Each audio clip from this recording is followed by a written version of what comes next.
Hey guys, it's Teppo here, and in today's episode, I'm gonna be teaching you guys how to create these film effects in Final Cut Pro. So if you've been a part of this community for a longer period of time and you've seen my videos, you've most likely noticed that I really enjoy a good film look to my footage. I'm talking light leaks and different grains or film frames that I can put over my footage. I love them all. And if you've been wondering how in the world do I create them, well, today's your lucky day, because I'm gonna show you just how quick and easy they are to create. For all these Filmic Looks, I'm using Motion VFX's M-Film Matte Pack, which is the best plugin if you wanna create Filmic Looks for your footage. And if you're totally oblivious to what Motion VFX is and you've never heard of them, well, basically they're the best place to get your plugins and effects for Final Cut Pro and DaVinci. And by using my link below and using my code TEPPOMVFX, you'll actually get 10% off at checkout.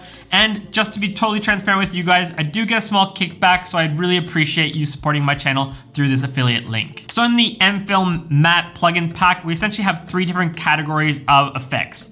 First, we have the mattes. So basically these are just like film frames that you can put on top of your footage to create a cool filmic frame. And there's 20 of them in this, and then there's different categories where there's just for 1 clip and then 2 clips, and then you can put 3 clips together and so on. And from there, then we have the overlay effects. And this is what I really love to use on a consistent basis. You know, here we've got our blurring, light leaks, burns, grains, all that jazz. And last, we have typography categories. So we have 5 different titles that give this nice, cool, filmic, retro title feel to your footage. So like I said, the mattes are basically like film frames that you can put on top of your footage.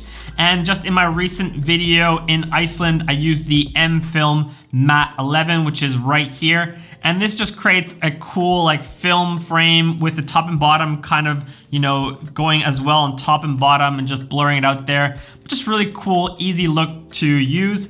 And to create it, it's as simple as just dragging and dropping it onto your footage. And then from there, you can just go to the footage mode and select background footage. That way, whatever is underneath the effect, it's gonna show through for the effect. As well, if you want to adjust, you can drag and drop it longer and shorter, and it's gonna automatically fit the footage that you're using. And as well, if you wanted to animate in or out, you can turn that off. For example, for these ones, I don't want them to animate in because I just want them to be automatically on top of the footage. So I'm gonna turn off animate in, off, and as well, I don't want to animate out at the end of the clip, so I'm just gonna go animate out, off as well. As well, what's really cool about the Motion VFX plugins is that there's just so much flexibility to customize it, so it doesn't feel like some sort of cookie cutter effect that everyone can use. You can use the effect and then change it to how you would like to use it. So for example, here, if you don't want the clone on top and bottom, you can turn it on and off. You know, for example, if you don't want the markers, you can turn them off. If you want to try different kinds of markers, there's different options. There's all sorts of different features that you can be using and playing around with the plugin to take the original effect and make it even more customized to the look and feel that you want for your footage. So like I said, there are 20 of these different kinds of mattes. If you just go and scroll over, you can kind of see what it will do. For example, if you want a more square feel to your footage, I can just drag and drop, press background footage. And again, really cool look to my footage. Very quickly done and very easy to use. Ultimately, having these kind of plugin packs just speeds up the whole editing workflow. And as a content creator, I don't have hours to spend on effects, so that's why I love using Motion VFX's plugin packs. Okay, now that we've talked about the filmic mattes that you can put as overlay frames for your footage, let's go down to the overlay effects, because that's where the real fun is gonna happen. Here we have 12 different effects, and of these 12, I'm probably using 5 or 6 of them on a consistent basis. Here we have blurring, which kind of creates this cool blurring effect, and I use this on some of my short form content just to, you know, blur the edges. Then we have these burns that you can put on the left or right of your footage. Color looks, I don't use this too much, but if someone wants a little bit of help with color grading, you can add color looks. We got film dirt, just puts these little white dust on top of your footage. We got film variance, so this just kind of does some jitters and just little interesting looks. We got grain, lens dirt. This lens effect I don't use too much, but maybe it has a place for something. Letterbox, I'm not using too much of the crop bars anymore on top and left. Light leaks, I really like this one. Sprocket hole, I'm using this sometimes. And vignette, I'm not really using this one. But on a consistent basis, I am using the blurring, the burns, film dirt, grain, and as well light leaks.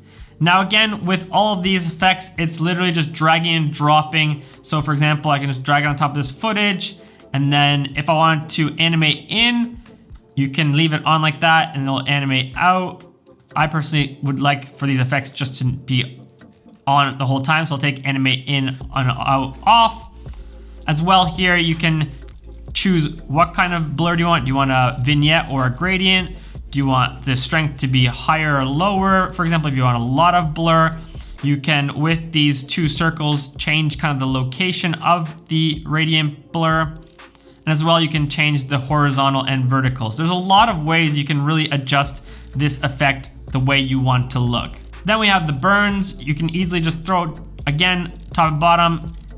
You can just see the burns coming in and out. And on the right side, you have a whole bunch of different adjustments that you can make for how strong, the color, the size, pretty much everything you can think of, you can change adjustments on that.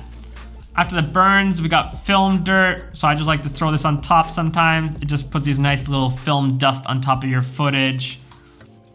Grain looks really good. Again, for this one, I probably would turn off the animate in and out because I don't want to be animating. I just want to be on the footage on top like that.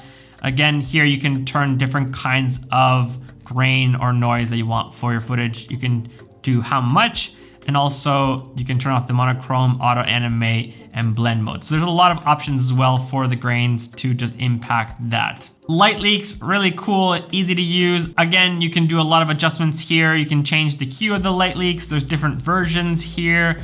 You can as well change the opacity, how much it's gonna glow, for example. You can change the brightness or the darkness of the glow.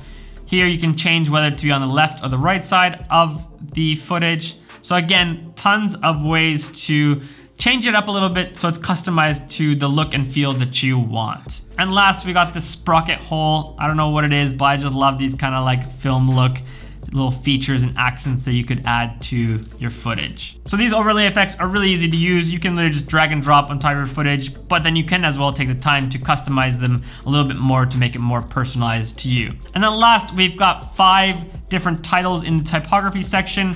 Really easy to use, drag and drop on top of your footage. You can just drag it to be longer or shorter, and it's automatically gonna adjust to the length of your clip. You can choose animate in or out. For example, these ones I probably would leave on the animate in or out because it looks cool that the text comes in and then once it's done, it'll go out.